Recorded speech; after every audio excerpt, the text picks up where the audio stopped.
Hello and welcome to another episode of the Wisdom of Friends podcast. Thank you for tuning in. If this is your first time listening, then thanks for coming. This is a podcast where you get to learn more about your friends and community, their wisdom, their trials and tribulations, timeless insights, and their secrets. Now, let's get into the show. Please welcome your host, Cal Arras. Hello, folks. Welcome to Season 2 of Wisdom of Friends. And I'm really excited to be introducing you to a very dear friend of mine. Her name is Louise Penberthy. Louise is a mediator, Scrum Master, facilitator, and a writer. She's also been a programmer, interface designer, and a project manager for software development teams. Underlying all of Louise's activities is her passionate curiosity about people. Over her 15 years of experience as a mediator, she's observed a wide range of human behavior and worked with people of different nationalities, cultures, countries of origin, religions, and ethnicities. She writes and speaks on the patterns she sees in what people do and how they can change their behavior to resolve disputes, avoid conflict, and work joyously and effectively with each other.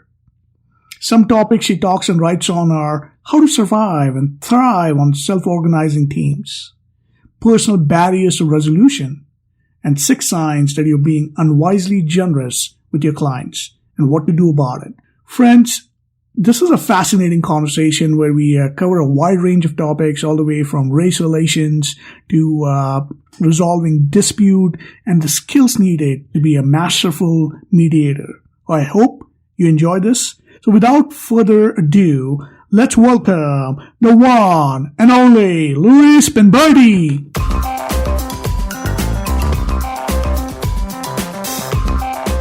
So good evening, Louise. Welcome to another episode of Wisdom of Friends show. I'm really excited that you took some time to be on this call.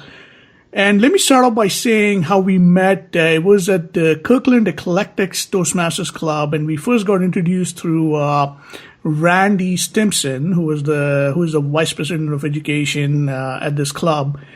And when I heard you speak about mediation and resolving conflict and leadership, the talk that you gave at that club meeting, I knew back then that you're one of the guests that we definitely should have on the show because your insights would definitely make a big difference for our audience. So again, I really appreciate you taking the time to be on this call.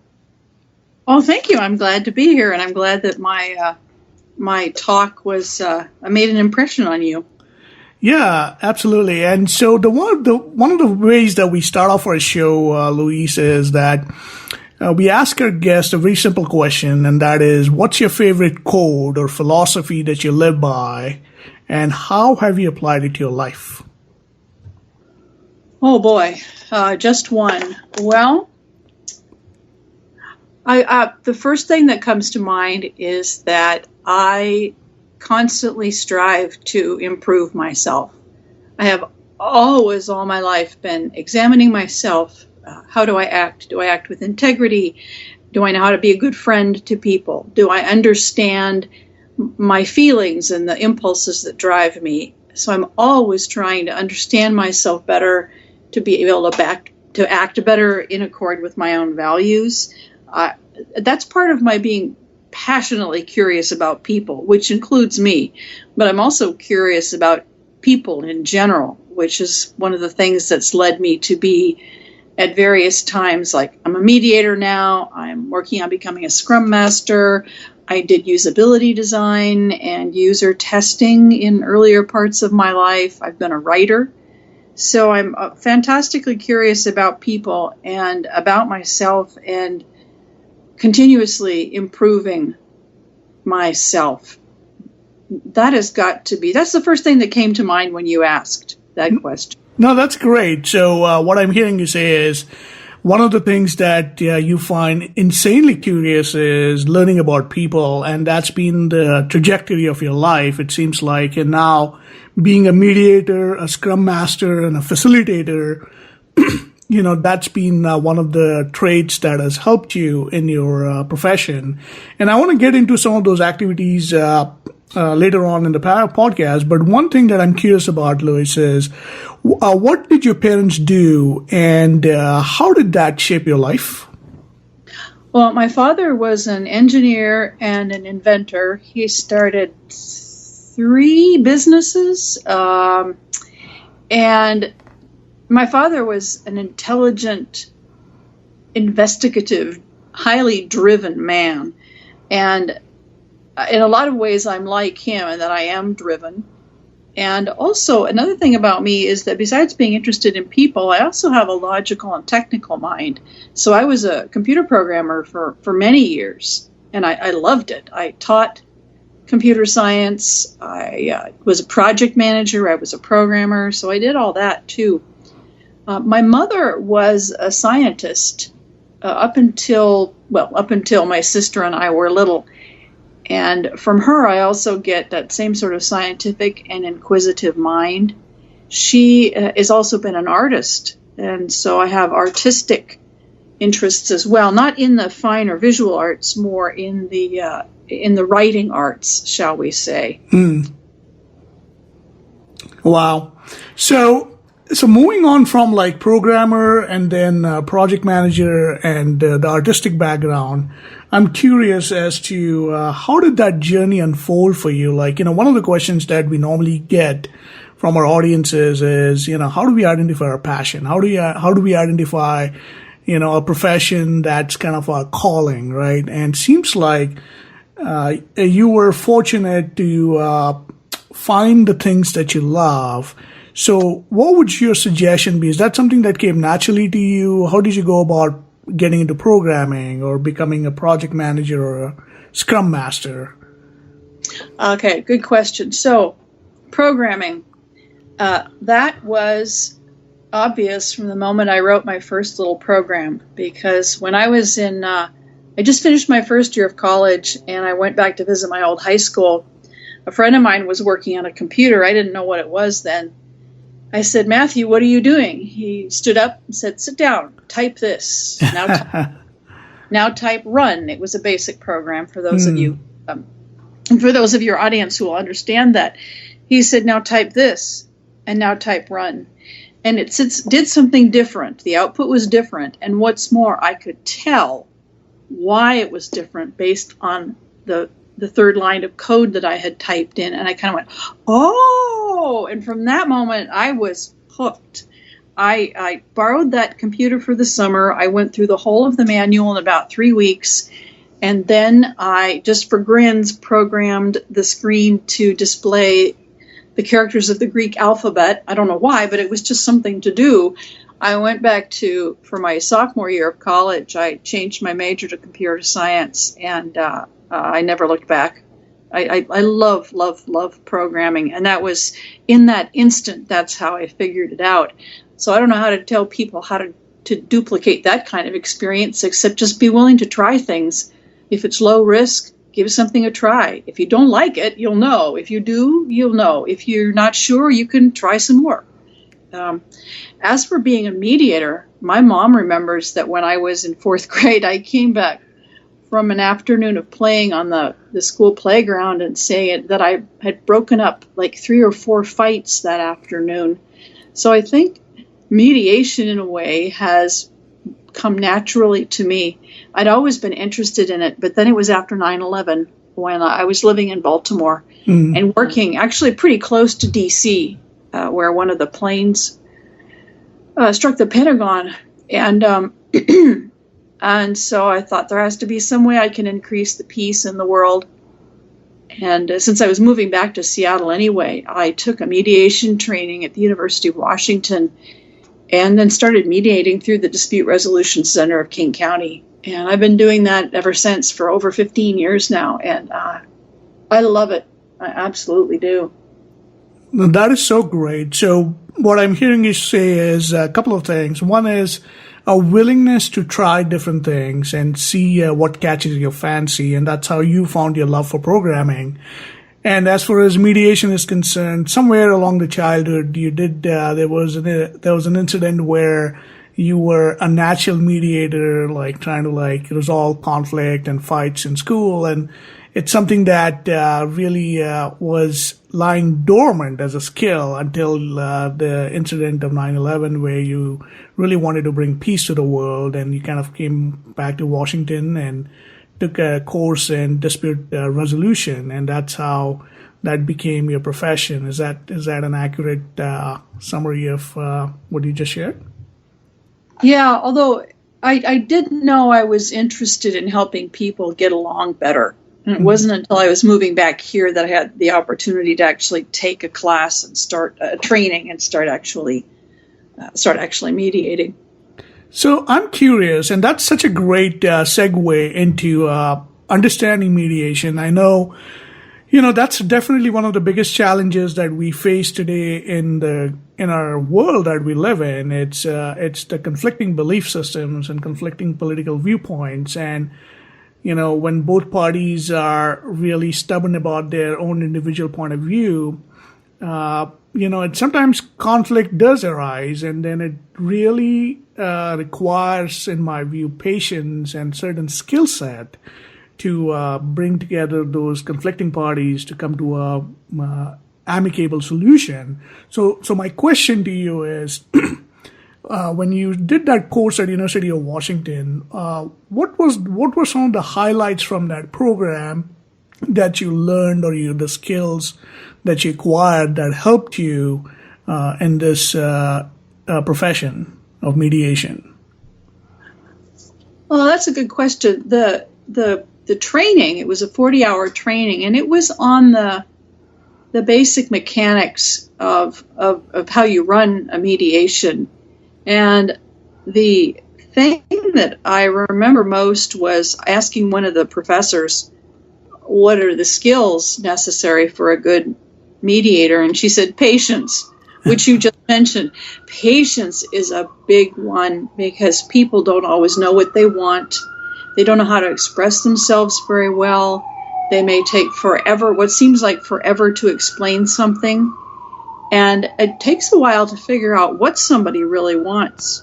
One of the things I've noticed in mediation that I've developed as what I see, one of my philosophies of mediation, is that everybody has a need, multiple needs. But when I'm working in a mediation with somebody, they have a need that isn't getting met. Otherwise, they wouldn't be in the conflict and they wouldn't be in the mediation. Generally, that's not always true. Sometimes people don't realize that they have, in fact, met their need already. But even with the most unsympathetic clients, and I have worked with some I have had a hard time being sympathetic with, there is something that they need that is basic to all human beings. It may vary some across culture, like, say, a collectivist culture like the Japanese culture versus an individualistic one like what the American culture generally is.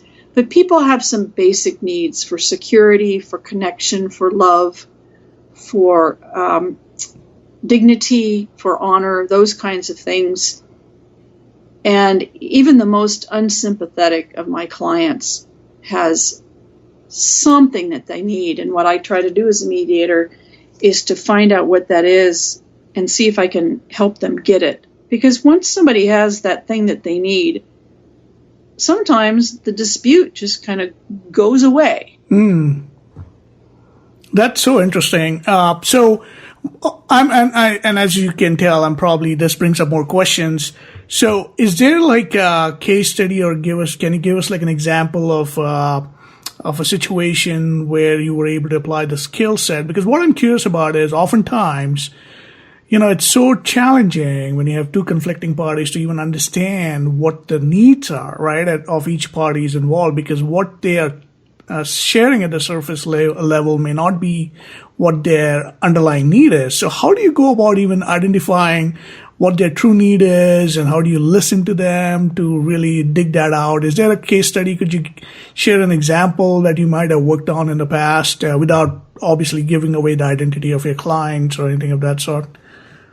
Yeah, sure. So a couple come to mind. One is, and this is hard, it's hard to describe what to look for, except sometimes people's faces look congruent with their voices and what they're saying.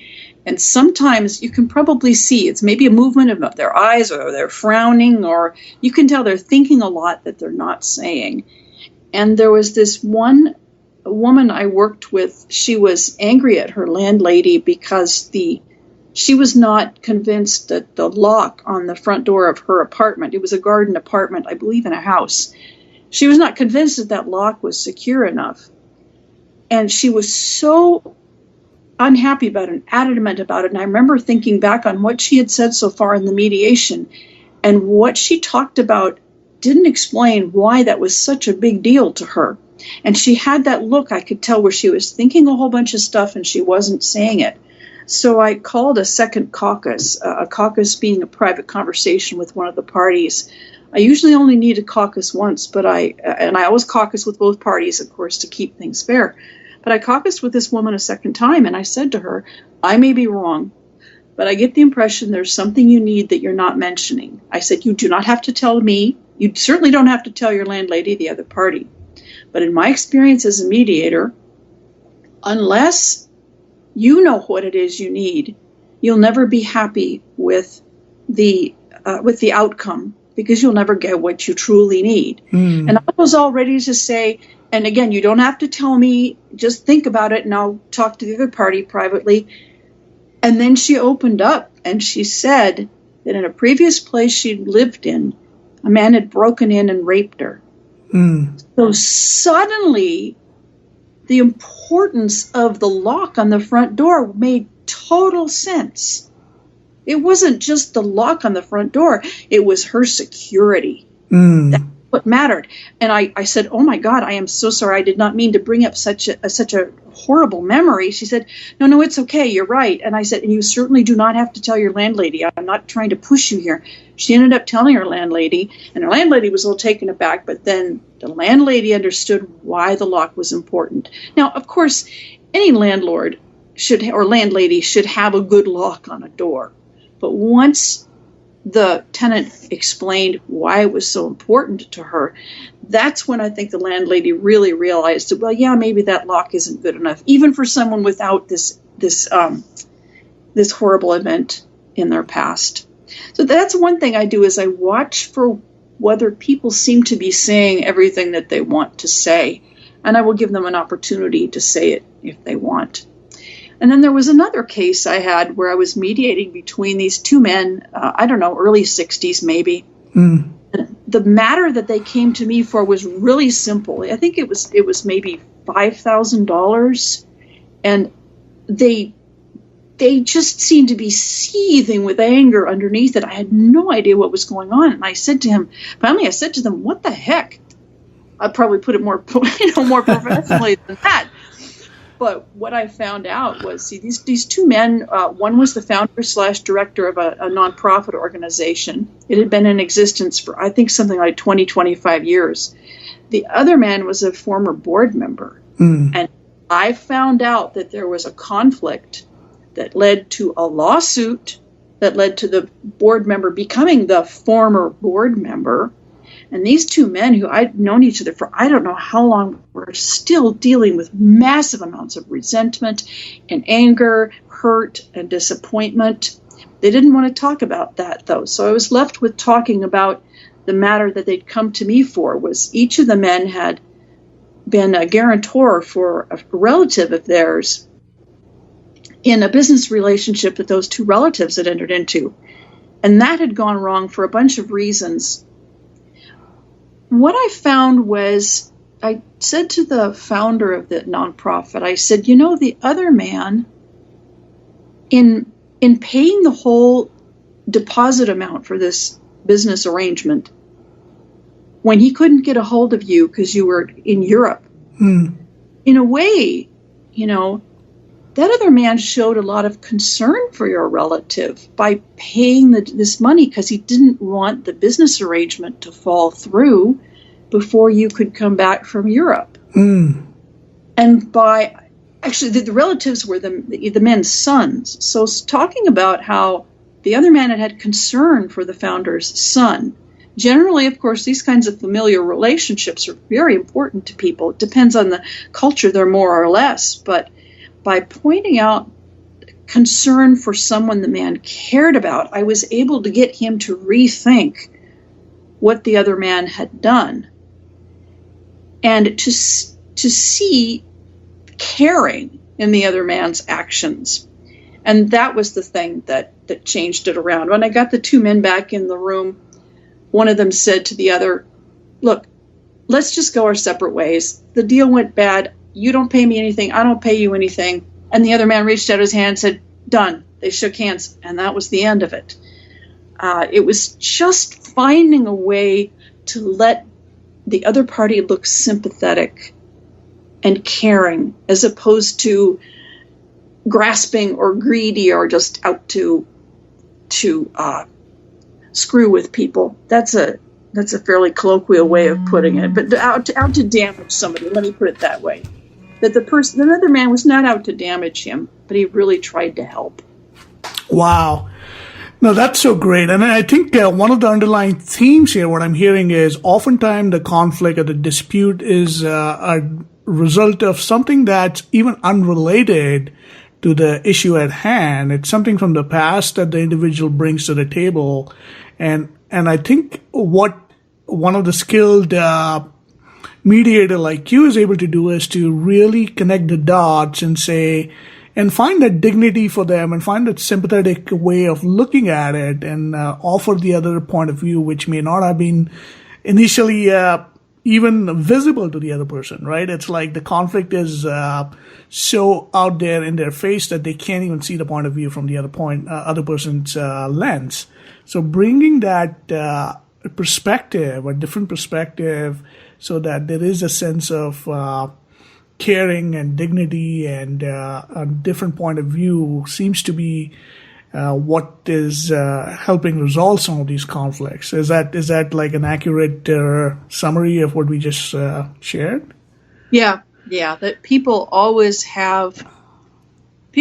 always have needs that they're not aware of. Yeah.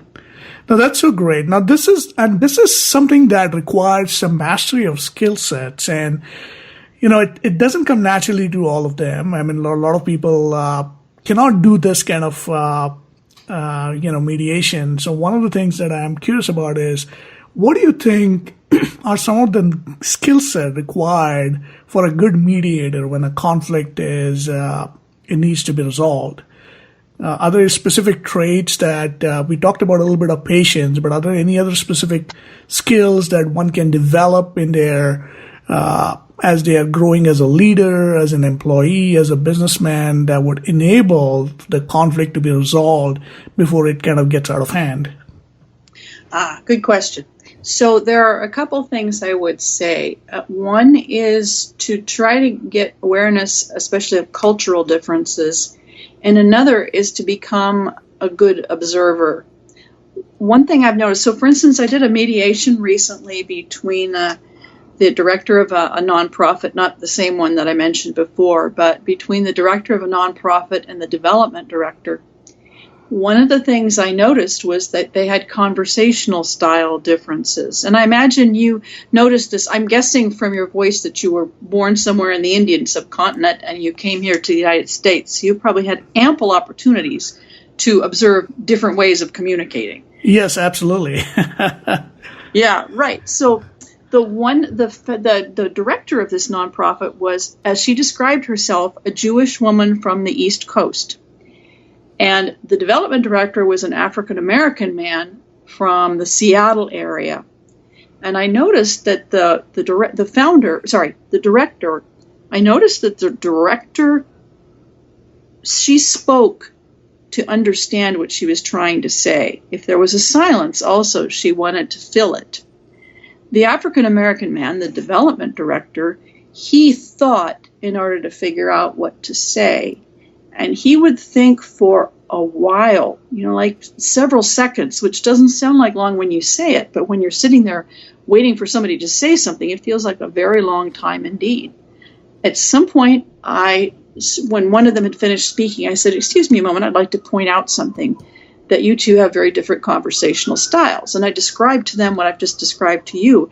And I said, "What I see happening is that you," I said to the man, when she speaks, you think she's interrupting you and she's not interested. But what she's doing is using conversation as a way of thinking about things and to keep the conversation going. And I said, and I think I said to the director, I don't think what you don't realize is when he's being silent, that doesn't mean he doesn't have anything to say.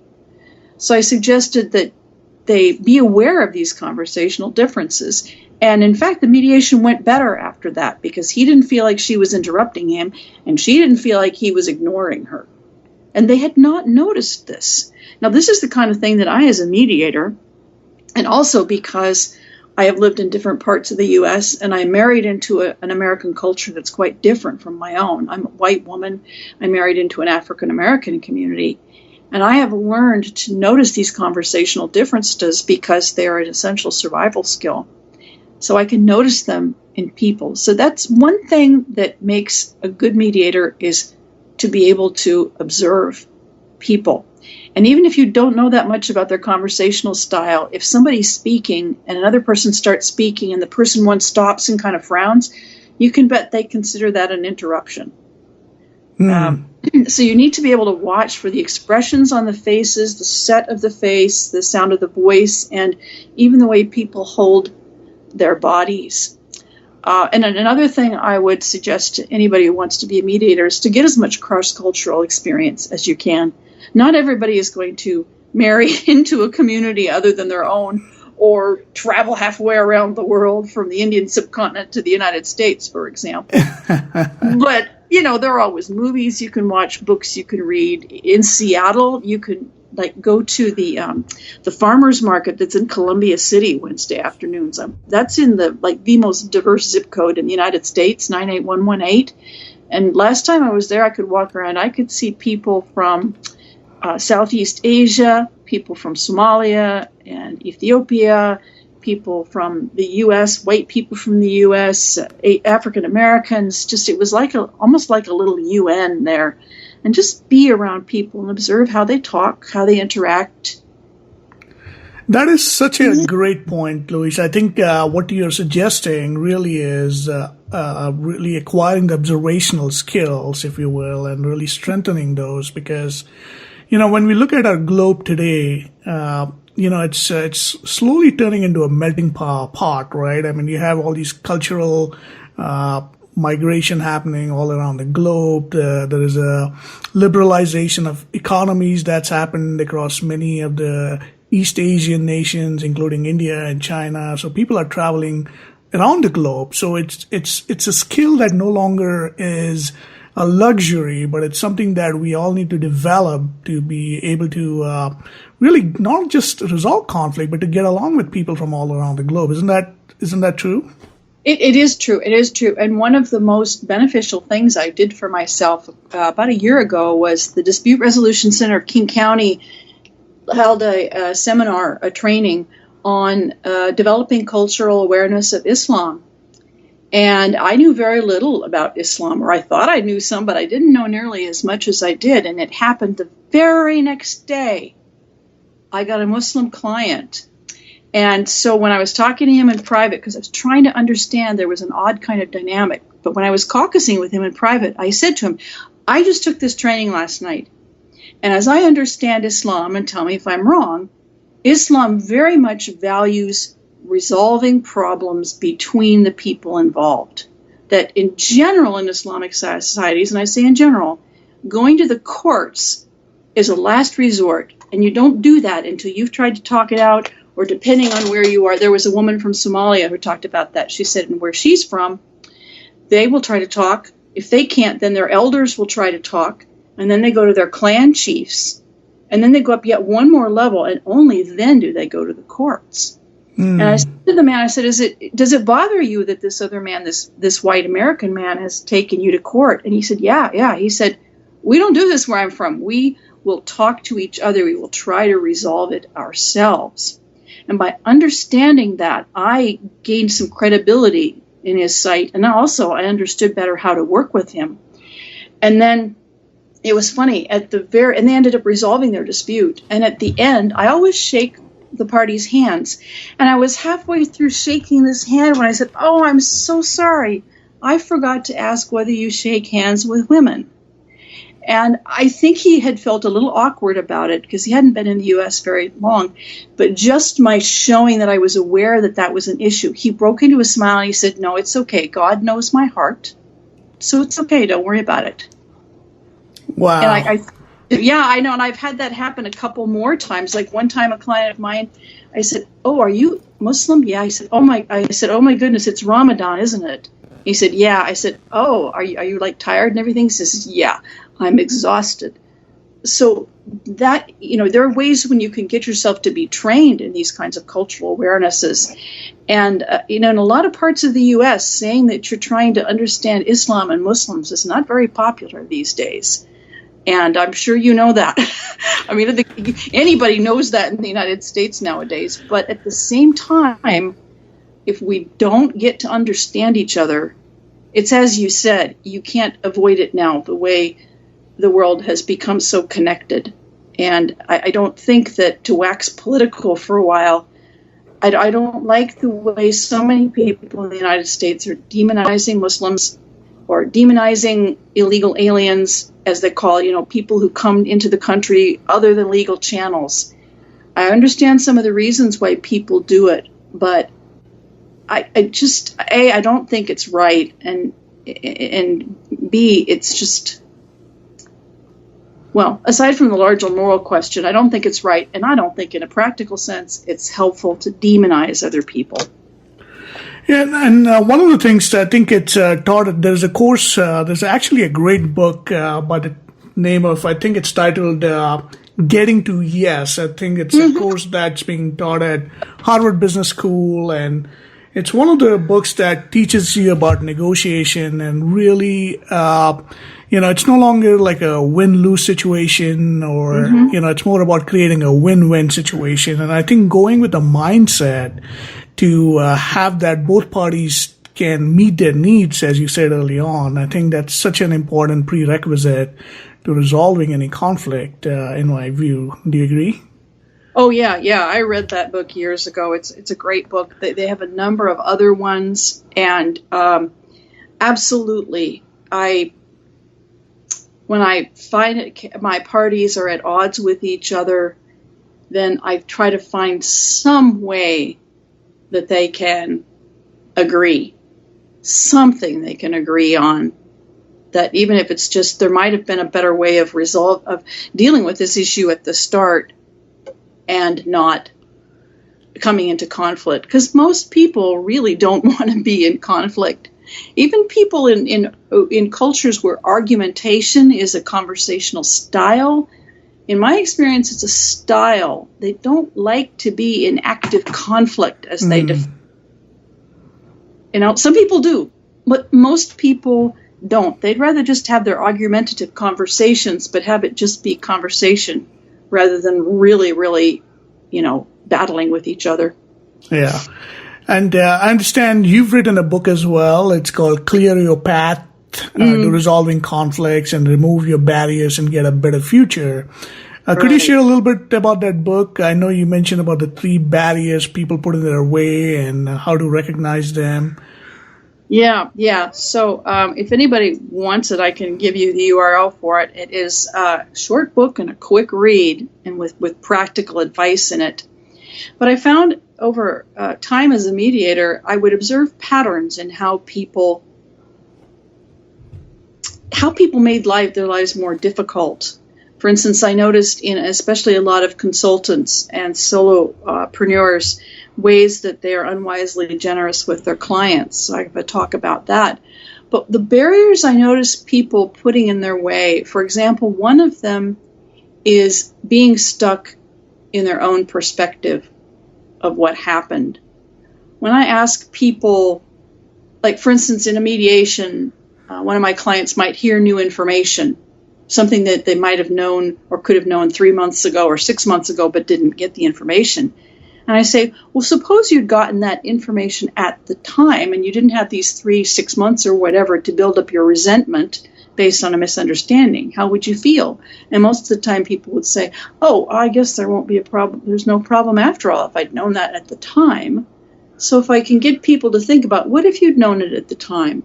Another way for people to be willing to accept different information is to imagine not that it's this person you're in a dispute with who's telling it to you, but imagine, for example, that it's a friend of yours, because we tend to trust our friends, right? Not somebody we don't know that we're in conflict with. So one barrier I see is not being willing to change your perspective. A big one is letting the past influence the present. So I talked about those two men, the founder of that nonprofit and the former board member. That huge conflict in their past, they never resolved. And I had to find some way to have them think about just the particular conflict they were seeing me about as a way of sort of unburdening themselves for a moment or two from the past so they could resolve the current one. So letting the past get in your way. If you find yourself constantly rehashing the past, if you find yourself thinking, well, I'll get a sort of resolution to this thing that will resolve what I should have gotten in the past dispute, those are signs that you're letting the past get in your way. And the best way a way to think about that is to think, suppose it was a friend of yours who's having that same conflict with another friend. In other words, they don't have the past that's weighing on you. What would you advise them to do? Let's see, what have I said so far? Being stuck in your own perspective, letting the past be a burden for you. And for the moment, I am blanking on the third one. Oh my God, it's my own book. And we'll come back to it when it comes to you. But so I'm curious about is taking a walk down the memory lane. I know you've traveled to many places now. You've looking at your bio that you've lived in Chicago, Atlanta, Baltimore. So my question to you is, what is your favorite place to travel, and what about this place you value so much? Oh boy. Well, recently, actually, what I've been doing is I've been going on camping vacations where I have no plan but just travel as my fancy takes me. I did that twice last summer, and I'm going to try to do it again this summer. And that was a lot of fun. But if you're talking about a particular destination, I haven't been in a while, but I like to visit New York because New York, Manhattan particularly, has just amazing, amazing theater in it. A couple times my husband went and we spent a week there. He did street photography, and I went to see as many plays as I could cram into a week. So that I really like New York theater. There's good theaters in Seattle, and there's excellent theater in New York. So that's one place I do like to visit. I would like actually to go back to London at some point. It's been years since I've been, but it would be fun to see. It'd be fun to see that again. Yeah, that's so great. And actually, I was in London not too long ago, like 6 weeks ago almost. I was in Europe for a quick vacation, and just had a great time. But I know exactly what you mean by New York, because when I lived in the Midwest, we would take these trips to New York City pretty much every other quarter, just to enjoy the food and the Manhattan lifestyle. And I'm also a big fan of the U.S. Open tennis, so we'd go and watch Roger Federer play, and so it was really those wonderful times and memories from New York City. So another question down the memory lane is, growing up, Louise, whom did you idolize, and were there any mentors growing up that you wanted to emulate, or what fascinated you about them?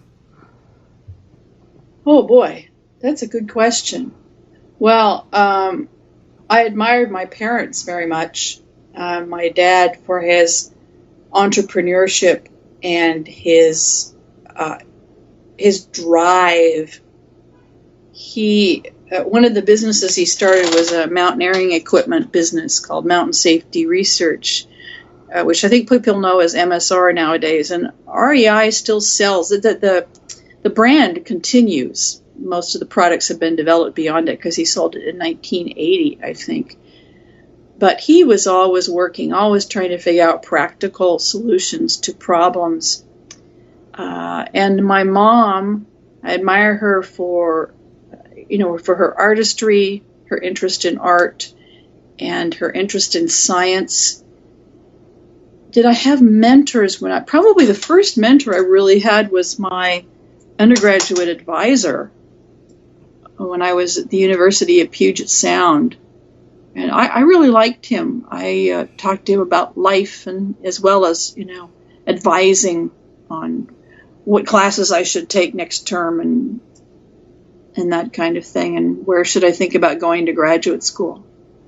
Great, excellent. And then I know you enjoy swimming and hiking. Are there any other hobbies or interests that you are currently passionate about or you've been engaging yourself into lately? Writing, of course, and then also I like camping. And I recently went to REI and took a class in kayaking. Oh, wow. How was that? It was overwhelming because it was a lot of material in just 4 hours, a lot of different strokes and this and that and the other. But a couple times going places, I've rented a kayak and had fun just paddling around the water. I went to Green Lake once, I think the night before the 4th of July. Just had to paddle around. That was fun. Excellent. So, Louise, we're going to switch gears here, and this is the next segment of our interview. And these are some of the questions that we have received from our audience, and I'm going to ask you the first question that's on this list, and that is, in your opinion, what stops people from achieving their full potential? Gosh, I think the first thing that comes to mind is self-limitations. Now, I do not believe that everybody can make it equally in this country because so many things come down to how you were born, who you are, where you were born, your race, your gender, and so forth. But I also see a lot of people who are afraid, who unconsciously will not be willing to own their value in the world. They will not be, they'll lack self-confidence. And people limit themselves, I think, by not being aware of what their true potential is. I wasn't aware of how curious I was about people. I mean, I knew I was, but I thought everybody was until I was working with a business coach. And she said, Louise, one thing about you is you are passionately curious about people. Most people are not. So sometimes it helps to have someone external to you to point out those things to you. I totally agree. I think that's what a good coach does. I mean, they identify your blind spots and give you feedback that can be a game changer. The next question I have for you is, what is the biggest lesson or insight that you have learned about life in general that you would like to share with our audience? Oh boy, I read a book recently called The Drunkard's Walk. And I unfortunately cannot pronounce the name of the author because I believe he's from Czechoslovakia, and I don't want to butcher his name. But I think one thing that's true of Americans in particular, and you probably have a better perspective on this than I do, is that Americans believe so strongly in individual ability and individual opportunity that we tend to overlook how many connections we make and how much people help us and how we help other people. I went to the last conference that was in the that it was in Seattle, the Toastmasters conference, actually up in Linwood, maybe. In any case, a man gave a talk about all these great things he'd done by himself, and I thought, oh my dear, that's the quintessential American story, that we rise or fall by our individual efforts, and it's just not true. People help us. We help people. We make connections. And sometimes chance happens. I have a friend who suddenly developed a debilitating vestibular disorder. Well, that has held her back. She's fine now. Well, she's not fine, but she's certainly much better. But it's not just individual effort, it's the connections we make, and sometimes you deal with stuff that happens to you totally by chance. Yeah, and I couldn't agree more. I think, the results that we produce is often a direct contribution of the people that have shown up in our lives and, have given us the feedback or have just been at the right time at the right place and helped us gain some new perspectives. And or introduced us to a friend of theirs who then introduced them to somebody who got them a job or was a good client or gave them a useful life lesson. It's all, It's absolutely leads to a lot of opportunities.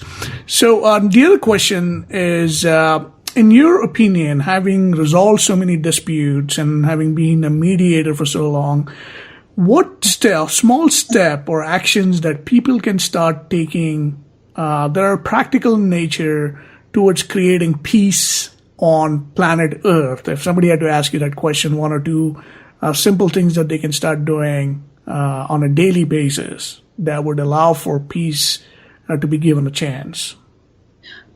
Good question. So one thing I would say is similar to my previous answer when I talked about try to develop as much awareness as you can of other cultures and become comfortable around people who are unlike you.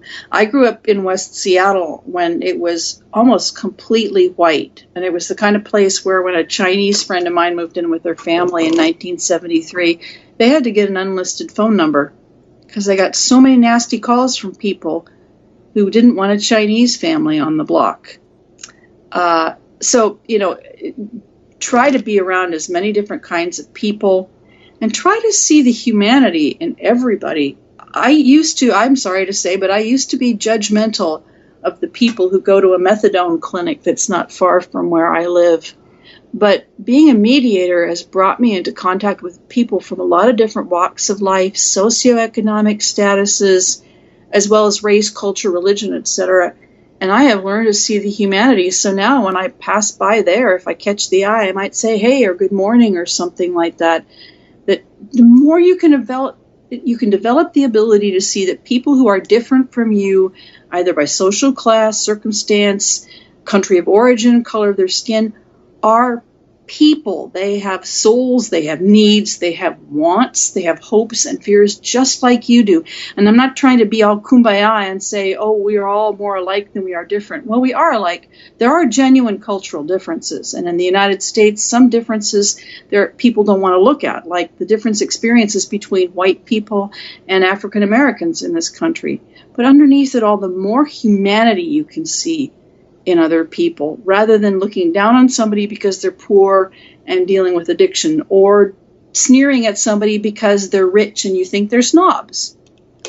Try to see the humanity in everybody. Yeah, trying to see the humanity in everybody. Yeah, I know, that's so great.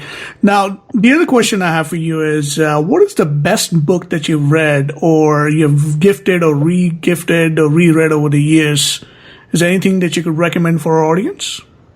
Do you mean having to do with mediation? Oh, generally, like what's some of the best books that you have that has made a big difference for you, or in general that you normally gifted to others? Okay. Well, actually, it's funny. The first thing that came to mind when you asked that was the second time I was in New York in 2011.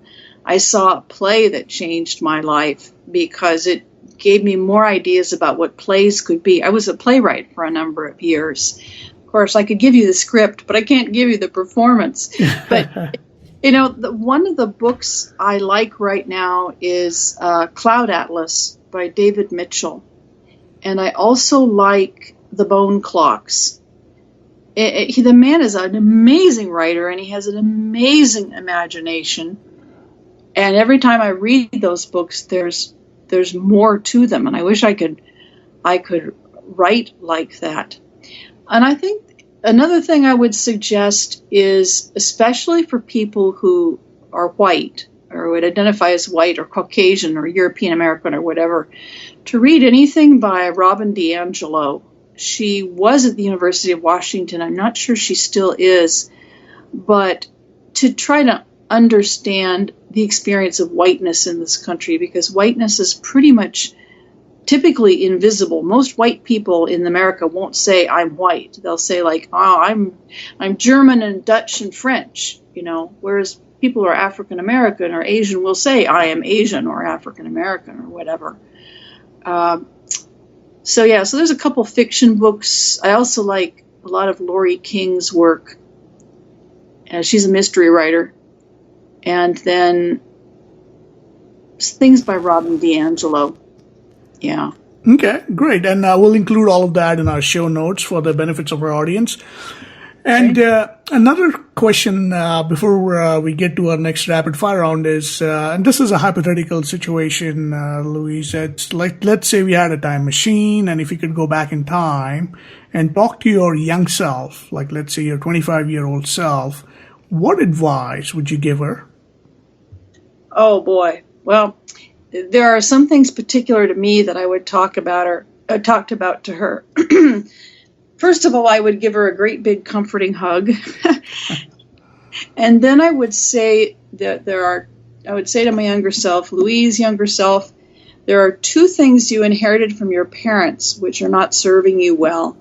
One is called narcissistic injury, which is the phenomenon where people experience others' actions as wounding to their self-esteem, even if those actions aren't directed towards them.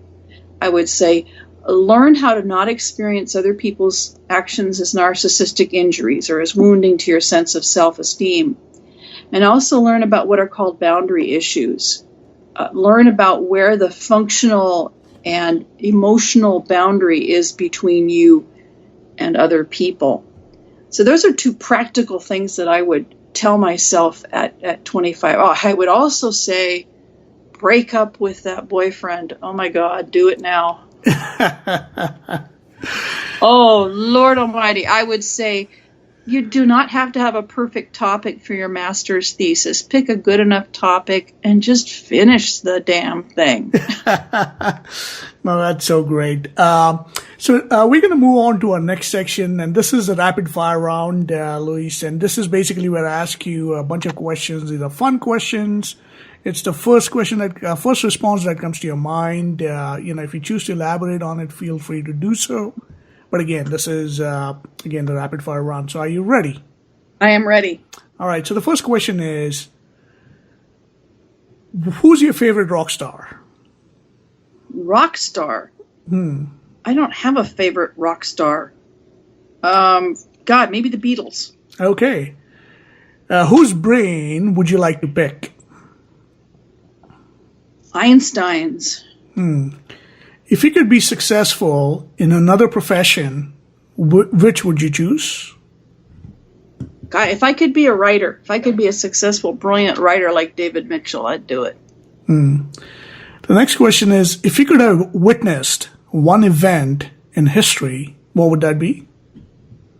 You know what I would like to witness is the funeral, the open casket funeral for Emmett Till. I don't know if you know who he was, but he was a young man, African-American man from Chicago visiting relatives in Alabama, and something happened. He whistled at a white woman. It's not clear, but the next night, the white woman's husband and I think stepbrother or half-brother went and found young Emmett Till. He was 13, and they beat him and they tortured him and finally killed him. And when his body was discovered, weighted with an engine block in a nearby river, his mother insisted on an open casket funeral or memorial in Chicago.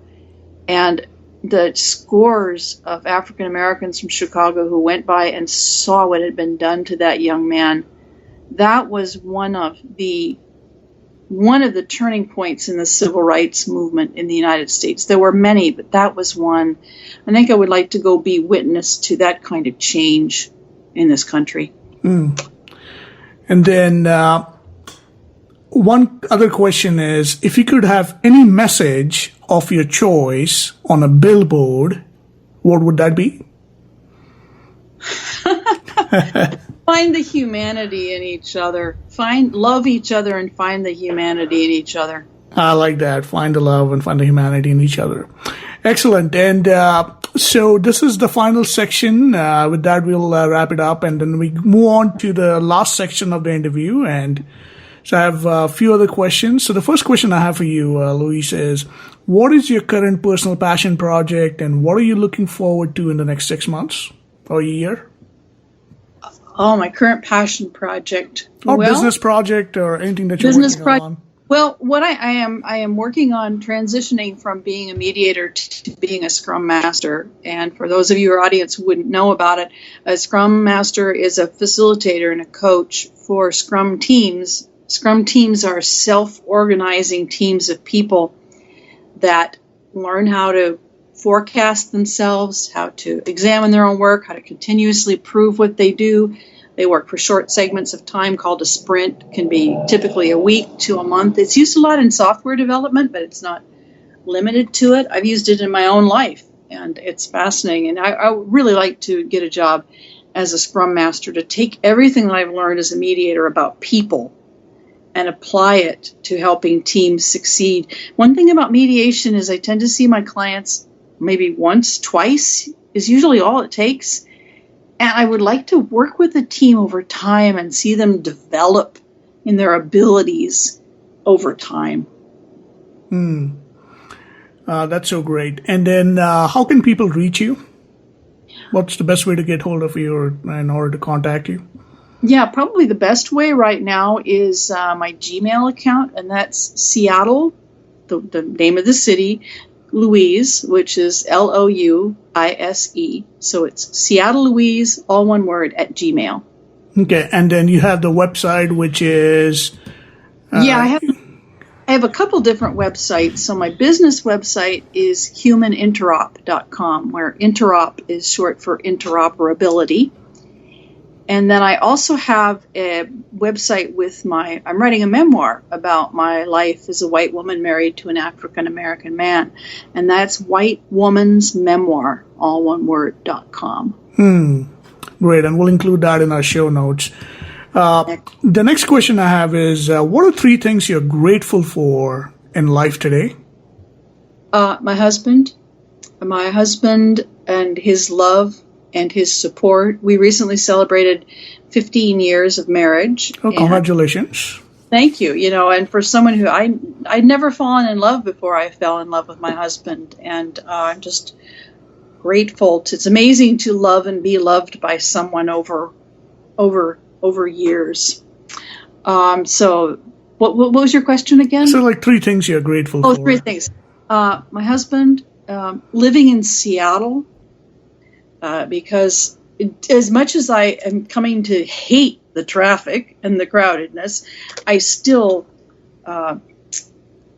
like Seattle. And I am grateful for the work of various, let's see how to put that, various people who've helped me in the past couple of years. Support, encouragement, that kind of thing. Yeah. That's so great. So, Louise, I want to acknowledge you for a few things here. One is for really taking a stand for humanity by choosing a profession like such a noble profession like mediation and resolving conflict, because in my point of view, resolving conflict is the step towards creating global peace. And I think having done that over so many years as a mediator, and now with your new project of bringing it to becoming a Scrum Master, you're continuing on this journey, and you're really becoming leaving an imprint on society with your contribution of bringing peace to the world. So I really want to thank you for that. And secondly, it is amazing that, you have really taken on the thing about traveling and helping people understand that, surrounding yourself from different cultures and people from different kind of backgrounds can really enable to raise our awareness. And I think that message is so important. And I think your contribution towards that is also really very beneficial for society. So thank you for all that. And I really, really appreciate you taking the time to be on this show and sharing your insights and wisdom. And Thank you. I appreciate it. I'm glad you asked, and I've enjoyed our conversation. Yeah. And is there anything else before? And there's one other final question, and that's how we wrap our interview. But before I get to that, is there anything else that I may not have asked and you would like to share? Gosh, the only other thing I can think of is that another thing I do in the world is, especially like on Facebook or in conversation, if I see someone, a white person like myself, who's not yet aware of some subtleties or nuances or facts of racial relationships in this country, I will try to find a way to say something kindly and informative to that person to help them understand and make their journey perhaps easier than mine was. Great. And then, so the final question, Louise, is why do you think people should listen to Wisdom of Friends? Oh, well, because if the interviews are anything like as brilliant and entertaining as mine is, they'll all be brilliant and entertaining. Thank you. I appreciate that. Great. Again, thank you so much for your time and candid answers. And I truly valued our conversation. And with that, for those of us listening, we'll wrap it up. And if you like what you heard, please share. Don't be shy. Thank you so much. Thanks for listening to the Wisdom of Friends show with Cal Arras. If you like what you just heard, we hope you'll pass along our web address, theglobalcontribution.com. To your friends and colleagues, be sure to check out our archive section on our website for previous episodes. This has been a Seven Symphonies production. Join us next time for another edition of the Wisdom of Friends.